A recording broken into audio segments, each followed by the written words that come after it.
Hello, love. Welcome to the ChiLOVe Radio show, Pop Radio Worldwide, iHeart Radio, and Spotify Premium. Now, today's topic is PTSD. Before we begin, let's take 3 deep breaths. Inhale, hold for 3, and exhale. We'll do this 3 times. 1,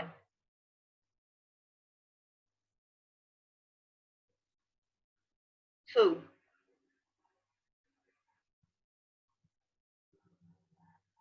3.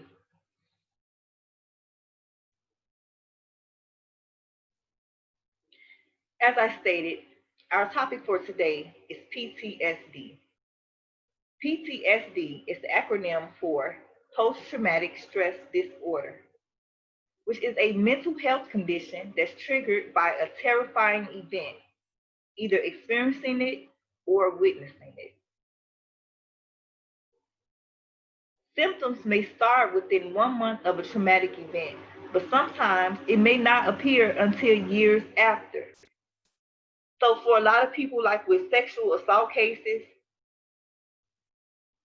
we often torture the victim even more so if they don't immediately speak up. And by the time they have the courage to speak up, a lot of people are asking, well, why didn't you say anything sooner? Well, that is because sometimes the effect of that traumatic event don't kick in until later on. Sometimes the brain tries to protect itself and it'll kind of downplay what happened. But over time, especially any unresolved issues, it's going to come back to the surface. So the symptoms cause significant problems while being social or at work and in relationships. They can also interfere with your ability to go about your normal daily tasks. Symptoms are generally grouped into 4 types: intrusive memories, avoidance, negative changes in thinking and mood, and changes in physical and emotional reactions. They can vary over time or from person to person. So one person's version of PTSD may not be the same version for someone else. Now let's talk about intrusive memories. Intrusive memories are recurrent, unwanted, distressing memories of the traumatic event. It is like reliving the traumatic event as if it were happening all over again. This is called a flashback.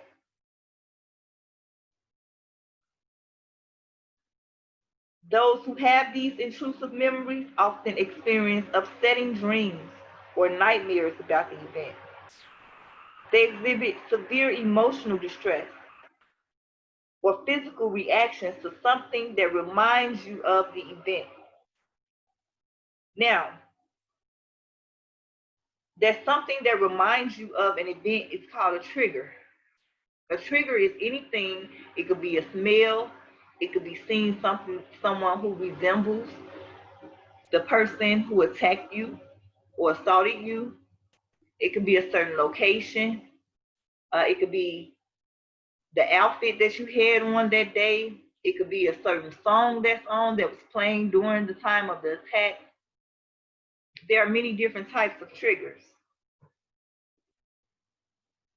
Now let's go to the avoidance aspect of PTSD. That is when people are trying to avoid thinking or talking about the event, avoiding places, activities, or people that remind them of the event. This is a very common practice with PTSD. A lot of people opt to engage in the avoidance type. You don't want to think about it.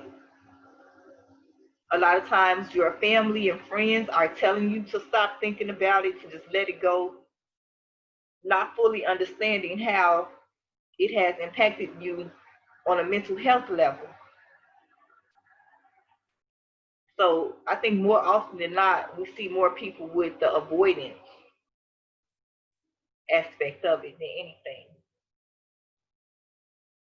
The other type is negative changes in thinking and mood. Negative thoughts about yourself, other people, or just the world in general. Hopelessness about the future.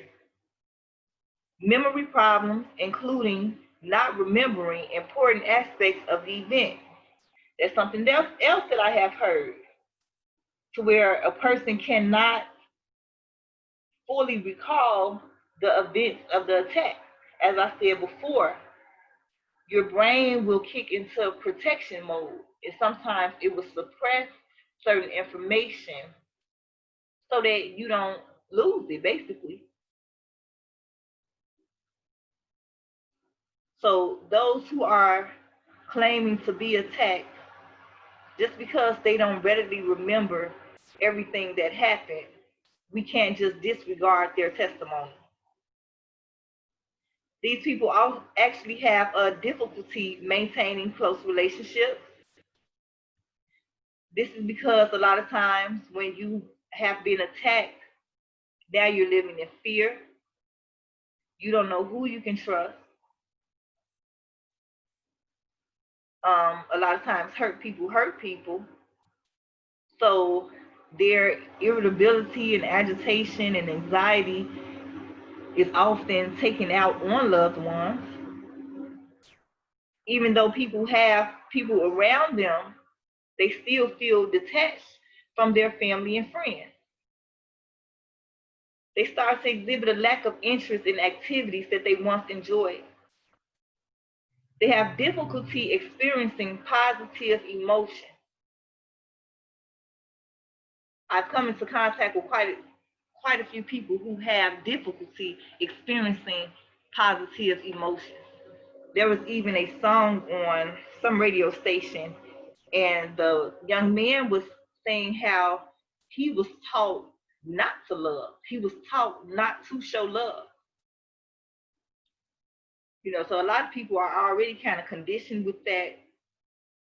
And then when something terrible happens to them after they have been optimistic and gave someone a chance, and a lot of times it's someone that you trust that is violating you, it makes it difficult to let people in. And they also can feel emotionally numb. I think a lot of people can also relate to feeling emotionally numb. I know for myself personally that it's not a good state to be in, because you honest to God can't feel nothing. It's like your inside just disconnects from yourself. You feel nothing.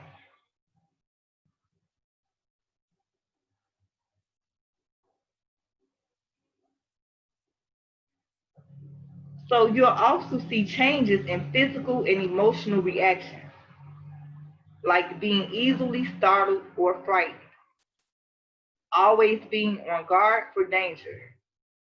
Unfortunately, a lot of people in Chicago have this in common, always being on guard for danger. They were saying that the offensive state that people here in Chicago are in, they shooting first and asking questions later because they just don't feel safe. It's been a lot that's been going on. They engage in self-destructive behavior, such as drinking too much or driving too fast or getting out here in these streets and participating in Chiracian behavior. It's like some people are putting themselves in situations where they know that it's a likelihood of death for them, where they know that this particular activity increases their chances of death, and yet they still go out and engage in it. I think subconsciously with the hope that somebody would just relieve them from all of this pain and torture that they're in. People have trouble sleeping, trouble concentrating. They're irritable. They have angry outbursts, aggressive behavior, overwhelming guilt or shame. For children 6 years old and under, their signs and symptoms may include reenacting the traumatic event or aspects of the traumatic event through play. For example, the child may take dolls or figurines and may act out what happened to them without verbally saying that this is what happened to them. So a lot of times when children play, pay attention to the way that they are playing. Because a lot of times they are telling a story through play. They have frightening dreams that may or may not include aspects of a traumatic event. Also,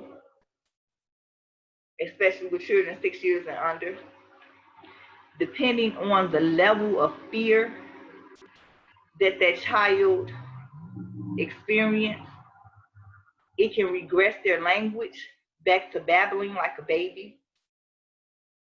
They can lose their appetite. Their anxiety levels go through the roof.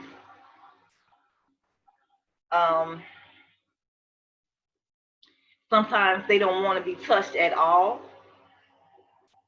Sometimes with the mother or someone that they trust, they'll be overly affectionate and needing to be up under you a lot within your arms. Their brain, especially at their age, didn't even know that this type of stuff existed. So it's very difficult for their brains to understand what happened and why it happened. A lot of children,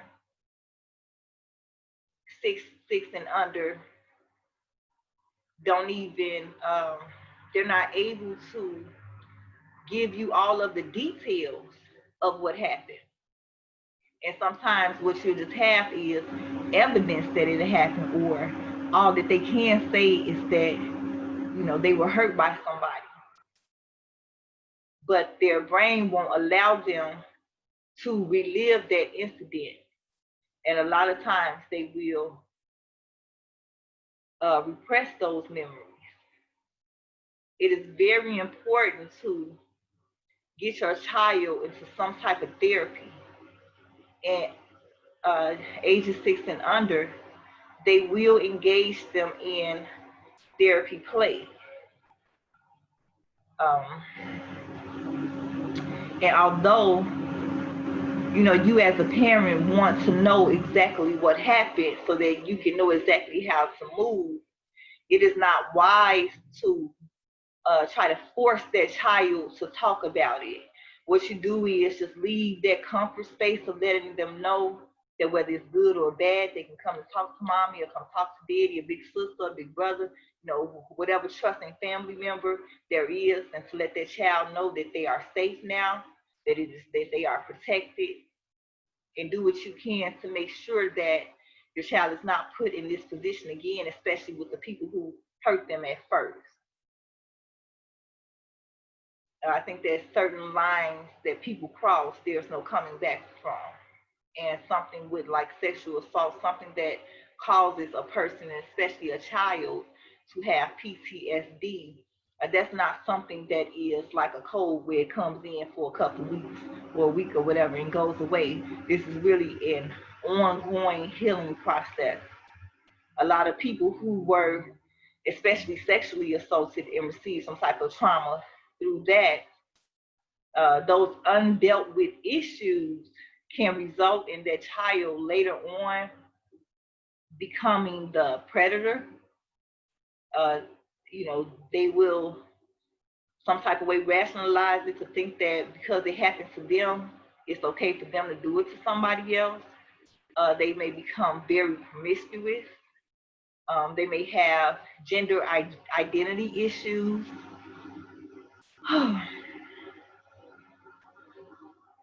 They go through a lot. They go through a lot, and it's an ongoing process, and you have to stay consistent with that therapy. A lot of times, therapy is only once a week. So for those other 6 days out of the week, I advise the parents to learn as much as they can as far as the techniques and speak with the therapist about what techniques can be used at home. The child should definitely uh, be felt like they are empowered. Let them know that their voice matters. Again, let them know that they are protected and that you will do what is necessary to protect them. Let them speak up. But it's an ongoing process. And there are, you have to try out different things to see what works for your child. A lot of times their concentration, children that young usually don't have a very long attention span in the first place. And because of this situation, now their attention span is diminished even more so. So you may have to find different techniques that will work for your child, work for your family, so that you can all try to get back to some type of normalization. But you may also just understand that you may have to change and restructure a lot of things within your family with how you are removing, just for the sake and the well-being of their child's mental health. If your child is saying that someone has violated them or made them feel uncomfortable or touched them in the bad spot, please take that child seriously and investigate to the fullest. Actively do something about it, please. Don't just tell them that Jesus gonna get them. Actively do something to make sure that these people cannot have access to your child anymore. Keep up all the paperwork within from DCFS, the police station, the hospital, the doctor. Keep all that paperwork together. Do what you have to do to protect your child. Now, severe anxiety is also a symptom. Insomnia and low self-esteem. A lot of people start to have low self-esteem after being assaulted and attacked because you feel like they treated you like nothing, took what they wanted from you, and just changed their whole life. So a lot of times that picks out a person's self-esteem. It makes them start to feel worthless. And as we said, the causes, you can either go through the event, you can see it, you can learn about an event involving actual or threatened death, serious injury, or sexual violation. Stressful experiences, including the amount and severity of trauma you've gone through in your life. So for a lot of people, the traumatic experiences are like back to back, back to back, back to back. You can't take a fresh breath from the last incident before something else has occurred. You have not started healing from the first incident, and here comes something else. So over time, that build up can really start to deteriorate you in your daily living. Some people have PTSD from inherited mental health risks, such as family history of anxiety and depression. The inherited features of your personality, your temperament, how you deal with situations, how easily you're agitated, how deeply the incident hit the core of your soul. The way your brain regulates and the chemicals and hormones your body releases in response to the stress. So we here at the ChiLOVe Radio Show, Pop Radio Worldwide, iHeartRadio, and Spotify Premium take mental health very seriously. It is an ongoing process, ladies and gentlemen. There is no quick fix to this, but healing can be done, and that's out of a personal testimony. Now let's talk about the risk factors. If you are experiencing intense or have experienced long-lasting trauma, sometimes you go through things and you kind of shake it off fairly quickly. But sometimes something will happen months later, years later. It is still plaguing and torturing you. You experience other traumas earlier in life, like childhood abuse. A lot of our childhood experiences have shaped us into the people that we are now. So while we're doing our healing on the things that are currently happening or just recently happened, sometimes you got to go way back, dig real deep down that rabbit hole, and face them demons of your childhood. Because a lot of times the effect and the energy from that childhood abuse will attract other abusive situations, will keep you in the company of those people who first violated you. Negligence is also a form of abuse. And I'm going to give you an example. Say a child who never really received the love, compassion, and nurturing from their parent, but they love this parent. But the parent continuously rejected them, neglected them, abused them, but in the same breath was telling them that they love them. And this child is wanting the parent's love more than anything. And they are sticking around, one, because they're a child and who else gonna take care of them? But because of the title, they are yearning from this love from a parent. So as you get older, you'll find yourself in situations where that type of energy is attracting other people that you love but don't properly or in a healthy manner love you back. So now you're reliving that cycle over and over again, constantly trying to gain this love from this person, but the real core of it was the parent who didn't give you that love. So once you start to realize the pattern that you have been living in, once you start to realize what is behind this particular behavior, you can then start to, going the opposite. A lot of people realize things. They say, well, okay, I realize that this is the issue, but I don't know what to do. So, there are resources that you can reach out to people and, get help, but you can also just go opposite. Usually, when this is going on, I would A, B, C, and D. That hasn't been working well for me. I'm getting into more of a situation that's making things worse. So let me just do opposite of that. Try just going opposite and see how that works for you.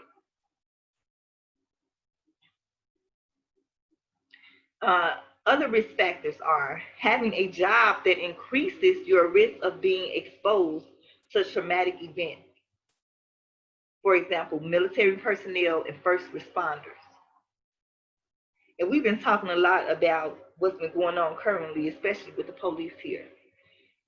There are a lot of police officers who have post-traumatic stress disorder.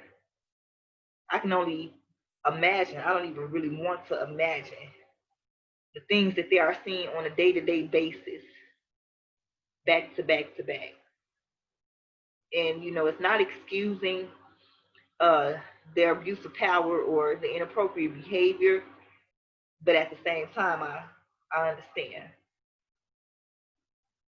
They have other mental health problems like anxiety and depression. Anxiety, depression, PTSD, they all go like hand in hand. Other risk factors are having problems with substance misuse, excessive drinking or drug use, promiscuous sexuality, because you just want to feel good. Lack of a good support system of family and friends. This is very vital because a lot of times people want to speak up, but they're scared. And a positive support system can help to empower them to use their voice to help to save themselves. But a lot of family and friends tell people that it's their fault. They don't believe them. They start talking about them. You know, looking crazy, all type of little stuff. You know, still having the people around who they said assaulted them.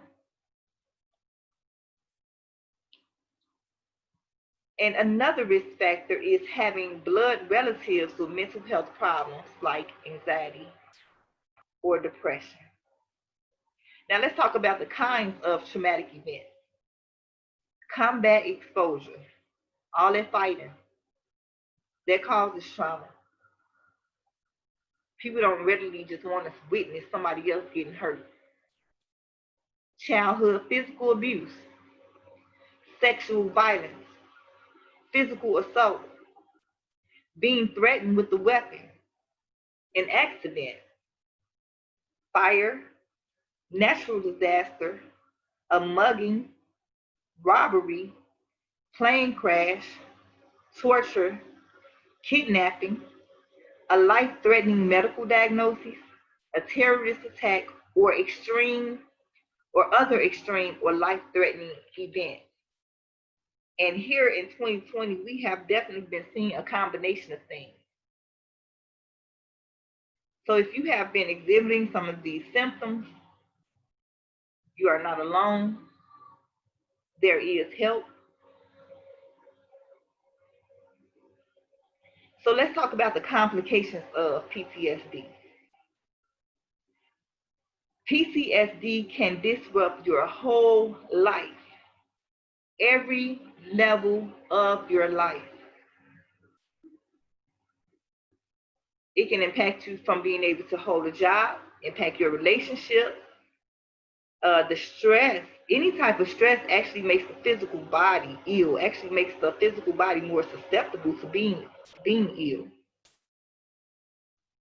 The stuff that you just used to enjoy, you are lackadaisical, you are just not interested. It's hard for you to even get out of the bed sometimes.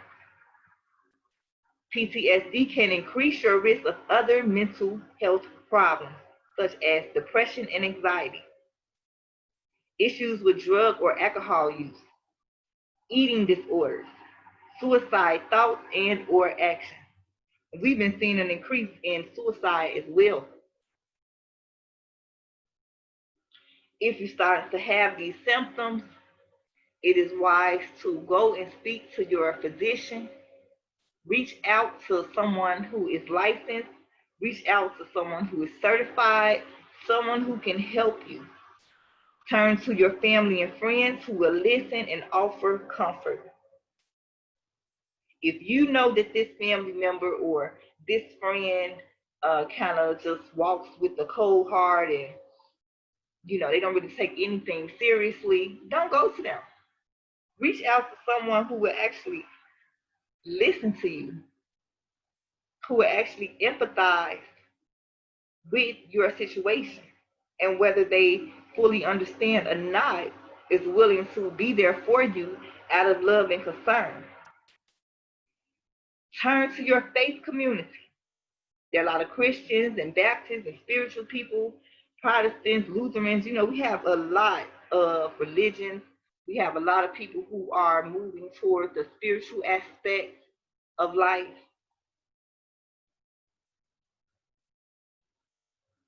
Now, the treatment. Short and long-term psychotherapy and medications.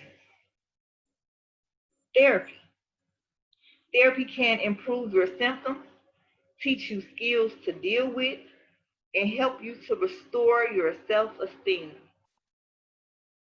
Most PTSD therapies fall under the umbrella of cognitive behavior therapy. And with that, the idea is to change the thought patterns that are disturbing your life. This might happen through talking about your trauma or concentrating on where your fears come from.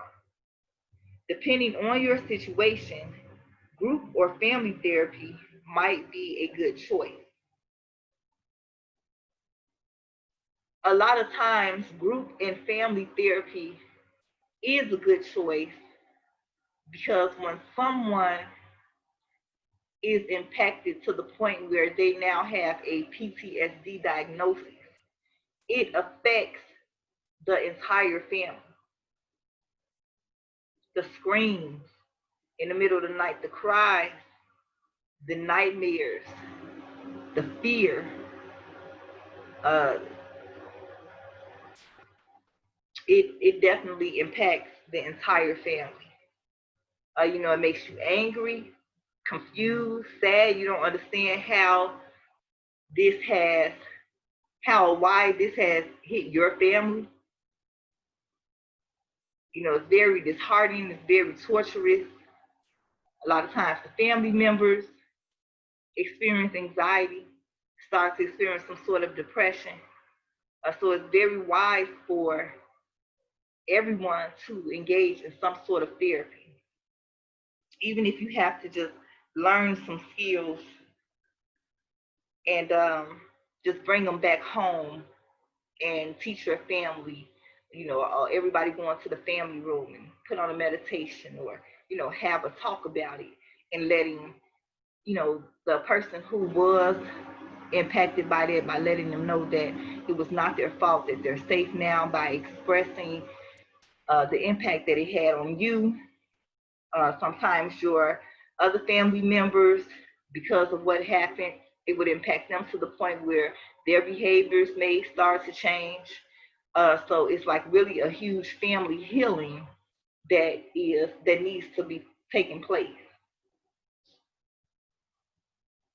And a lot of times we say family first, and you have to really come together. A lot of times tragic events actually separate families. And unless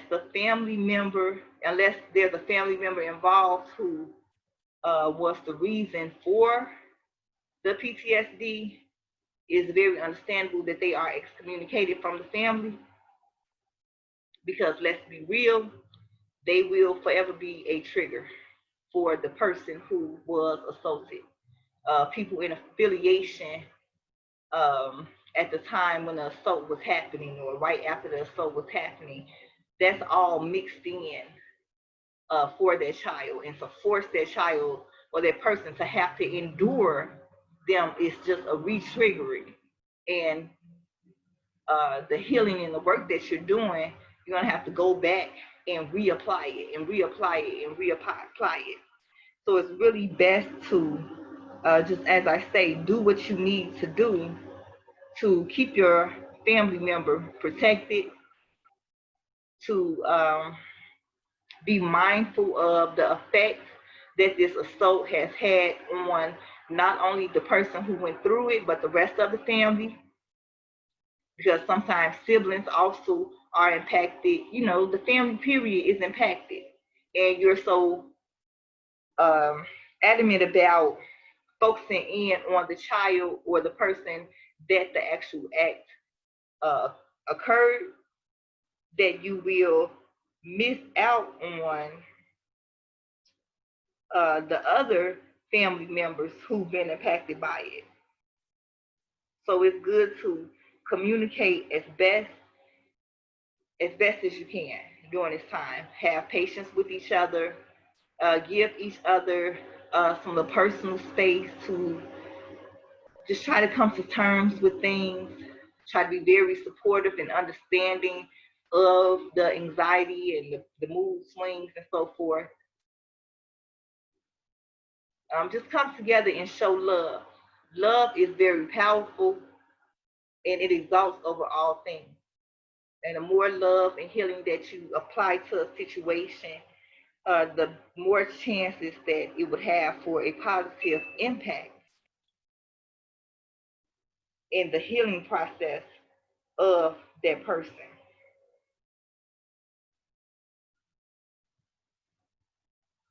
So we have so many people who are exhibiting symptoms of PTSD and don't even realize it, especially here in Chicago.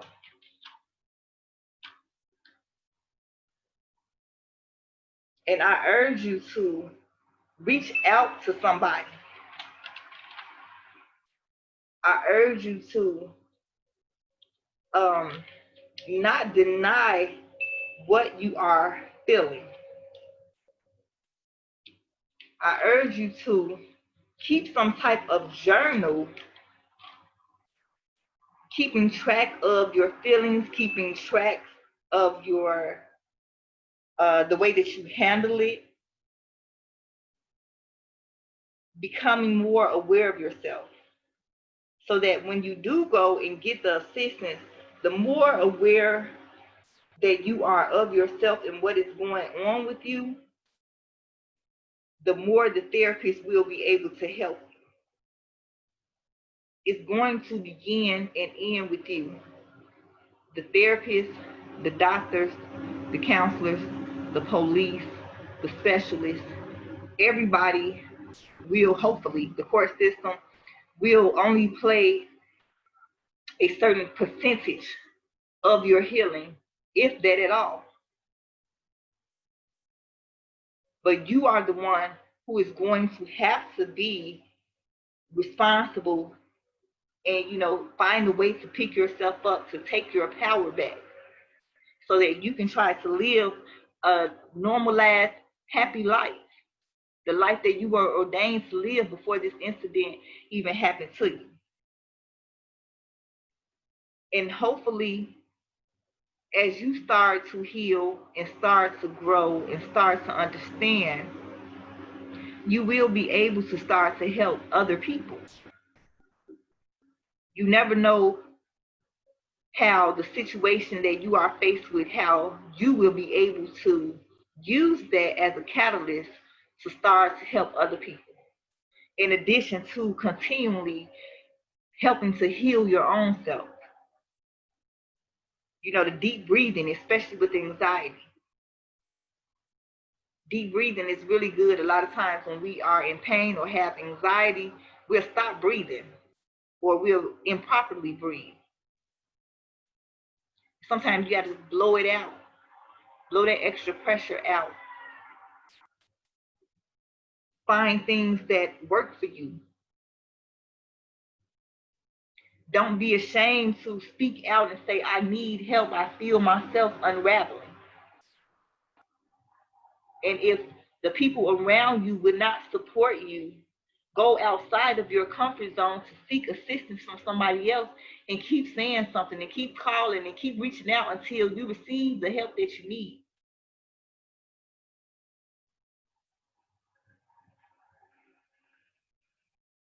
I just give hugs to people, because you just never know what they have endured in life. You never know what it took for them to get out of bed that morning. You never know what they are trying to, deal with and heal and still just be a part of everyday life. You never know what it took to force that smile on their faces. And just like you yourself may be going through something else, especially here in Chicago, we got to be more considerate that if I'm going through something, more than likely this other person is going through something too. And even though it may be a situation where there's a disagreement, to have that understanding and that consideration that maybe your response is because of what's happening, but the stuff that has already happened is actually prompting more of your inappropriate behavior, or more of your is adding to that angry outburst that you're taking out on somebody else. We just have to be more mindful and know that while we're trying to heal, somebody else is possibly trying to heal as well. So we said that a lot of people try to, they contemplate suicide. And if that is you, please call 1-800-273-8255. Know that we here at the ChiLOVe Radio Show, Pop Radio Worldwide, iHeartRadio, and Spotify Premium, we are rooting for you. We believe in your ability to heal yourself. We believe in your ability to return to your God self so that you can live and be the ordained person that you are supposed to be, with a purpose here on this world. You're not here for nothing. Let's not give these incidents of power to just change our lives for the worse forever. Tune in for the next show when we'll talk about more PTSD.